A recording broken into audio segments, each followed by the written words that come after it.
Hello everyone, this is college girl. So ఇవాళ నేను దగ్గుకి చాలా ఈజీ అండ్ త్వరగా తగ్గిపోయి రెమెడీని చెప్పబోతున్నాను. సో ఇది కరక్కాయ అంటారు తెలుగులో, అండ్ హరితకి అని ఇంగ్లీష్లో అంటారు. ఆయుర్వేదంలో యూజ్ చేసే ఒక డ్రై ఫ్రూట్ ఇది.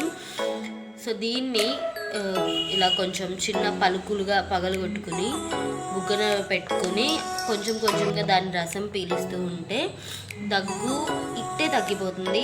అసలు అది నోట్లో ఉండి దాని రసం పీలుస్తున్నంతసేపు ఖచ్చితంగా దగ్గు అనేది అయితే అసలు రాదు. ఇది మా అమ్మ చెప్పిన ఒక చిన్న చిట్కా. నేను ఎప్పుడూ ఫాలో అవుతాను, నాకు దగ్గు ఎక్కువ ఎప్పుడు వచ్చినా. So do follow this little remedy. College girl signing off.